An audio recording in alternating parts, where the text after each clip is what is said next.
Hey there, YouTubers. So, I7-13700k benchmark time. Now, I got to tell you before we get into this real fast, installed this earlier, Z690p, and most up-to-date BIOS, DDR5 RAM, awesome CPU cooler. I ended up getting just absolutely terrible benchmark scores. Could not believe it. For whatever reason, that motherboard and this CPU just don't get along. Um, so I just ran Cinebench R20 to see if we were gonna get some good scores here, and it looks like this thing is gonna knock it out of the park, at least for an i7.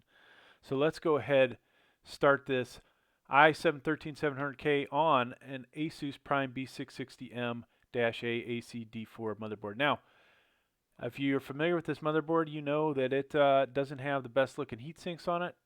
Probably pretty weak for VRM and power stages, but we're gonna do it. We're gonna use this motherboard anyways, just so we can get these numbers out there and eventually compare it to a Z690 or Z790. If you care, this is what it's basically locked in the CPU, right? So you can't change anything. But these are your multipliers. Okay, so pretty high numbers here for the performance, and you see the difference on the efficiency cores. I will have a video, folks, where I take the turbo boost and shut it off, right? So we are starting, it looks like, with default. So 175, and this should be, actually that's interesting. PL1 is 175. I don't know if that's accurate. Um, I use these from computer to computer, so whether that is the best number or not, that may be the highest that this motherboard can handle, but still. And I'm going to write this down because guess what? We'll forget later. All right, so let's move on, folks. Let's hit this first benchmark, get it out of the way. And I'm gonna do this 2 different times. You see down here, hardware info. You get to watch it with this setup. Some of you might like the XTU way. I doubt it, but at least it's charting it for you. So I'm gonna run it. Then I'll have to give it a little bit to cool down. Now you can see that I have a pretty good CPU cooler on here. We were at 23 degrees Celsius there. And now we have shot way the you-know-what up. There's a good chance with it hitting that highest score. Oh, we had power limit throttling. So power limit throttling, folks, of course, is solved usually by adjusting power limits to unlimited or increasing them. But in my case, I always just go unlimited. You can see this thing got pretty hot. And you see the maximum processor frequency that was shown, 5.26. If we look at the amount of wattage that was used, this thing, so in the Z690, it was barely pulling anything out of it, and in here it is really cranking.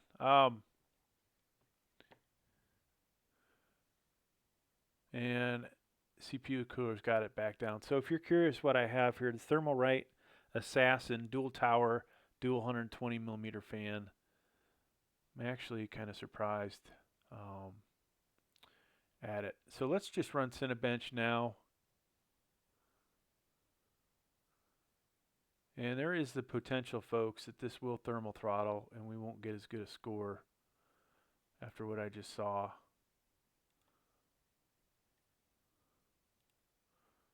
Let me go ahead and clear this out.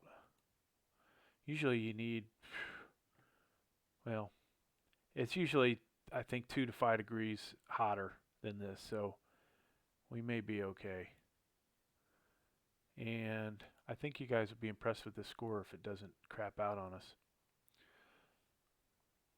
So power limit, current limit. Can we get thermal limit throttling all in the same video? That would be something. I've never hit I've never been able to hit those, the trifecta. Not that I want to hit it. Some reason the temperature is not adjusting.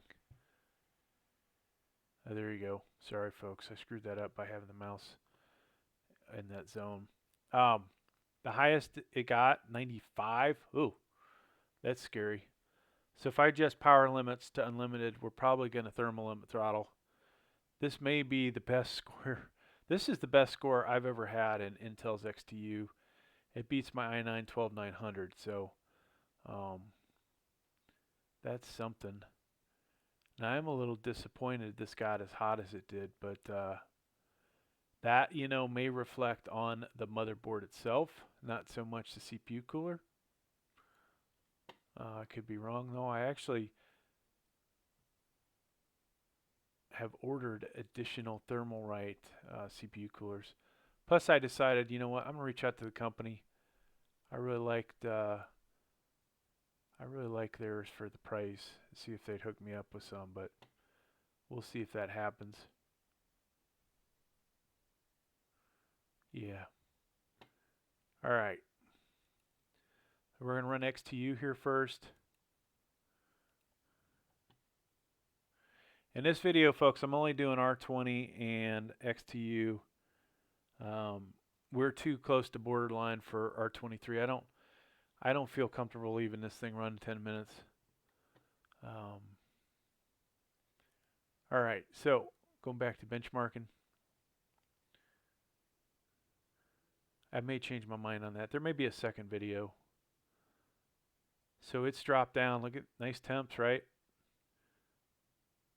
So what I did order, folks, is the 140/120 millimeter version of the CPU cooler.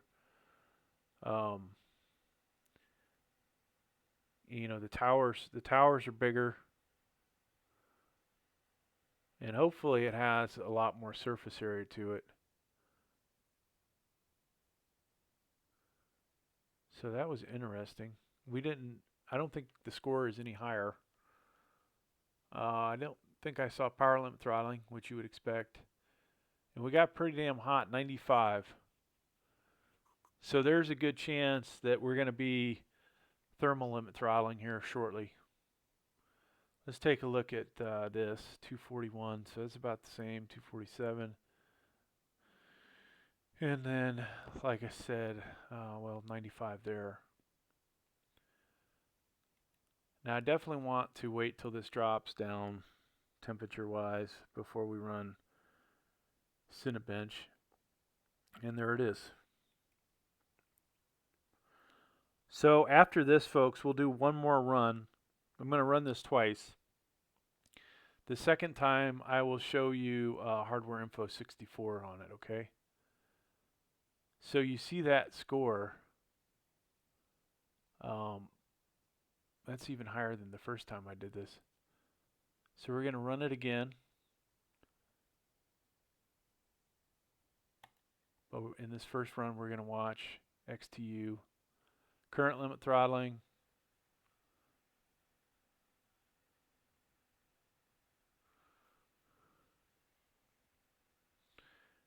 Now I do have a power supply that could put out two 1x8s, but this motherboard only has a 1x8, I think. So, and whether that would do anything, I always thought it might, but when I've tried to prove it, it doesn't seem to matter. So, all right, so still, this thing is banging out those 98s. Well, sorry, banging out 94. So it didn't even get hotter down here. Yeah, we used more power. Not surprised. And then our score's got to be higher, folks. 11,196. So, interesting. So I'm going to completely kill XTU now. I don't want the extra program running in the background. And we're going to open this up, sensors only.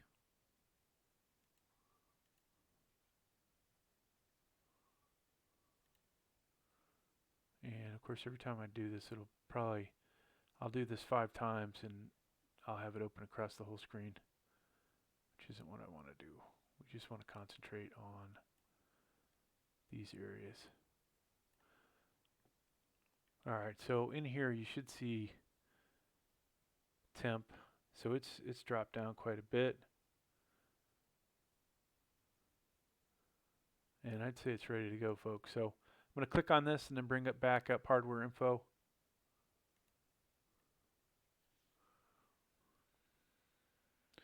You can see that temperature just skyrocket.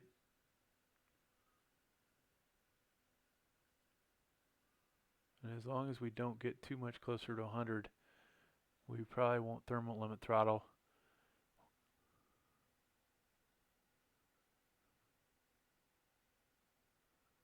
And that was a really fast run. So 11,588 is my highest.